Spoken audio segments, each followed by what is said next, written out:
Halo teman-teman, kembali lagi di channel aku.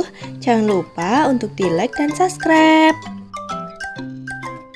Hai teman-teman, di video kali ini Mama Nindi akan membuat rujak kangkung. Ini buatnya simple banget, rasanya enak, pedas, manis, asam. Mau tahu gimana cara buatnya? Ikutin terus ya video ini. Bahan-bahannya terdiri dari kangkung. Ini sudah Mama Nindi cuci bersih ya. Lalu ada 1,5 butir gula jawa, cabai secukupnya. Ini Mama Nindi pakai cabai merah rawit ya. Lalu ada 1 siung bawang putih, 1 sendok teh garam, setengah sendok teh terasi, dan yang terakhir 1 sendok teh asam jawa. Langkah pertama, haluskan 1 siung bawang putih, cabai secukupnya, lalu tambahkan 1 sendok teh garam dan setengah sendok teh terasi. Lalu kita haluskan. Nah teman-teman, bila semua bumbu sudah halus, lalu kita tambahkan 1 butir gula jawa. Ini menghaluskannya bertahap ya, 1 butir dulu.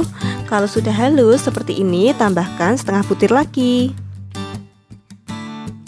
Nah untuk gula jawanya sudah halus, lalu kita tambahkan 1 sendok teh asam jawa. Ini Mama Nindi ditambahkan air sedikit ya. Lalu masukkan ke bumbunya tadi. Lalu haluskan sampai semua tercampur merata. Nah teman-teman, ini untuk bumbu sambalnya sudah jadi ya. Lanjut panaskan air. Bila sudah mendidih seperti ini, masukkan kangkung yang sudah dicuci bersih. Ini simple banget, kita rebus aja kangkungnya sampai matang.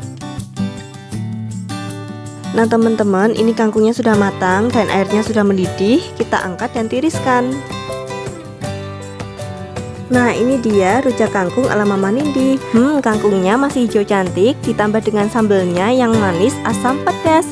Perpaduan yang cocok teman-teman. Kalian bisa menyajikan seperti ini, atau kalian bisa langsung campur bumbu sambal ke kangkungnya seperti ini biar lebih nikmat. Penyajiannya sesuai selera kalian masing-masing. Gimana? Gampang banget kan buatnya? Selamat mencoba di rumah ya. Semoga video ini bermanfaat. Terima kasih sudah menonton. Sampai jumpa di video selanjutnya. Wassalamualaikum.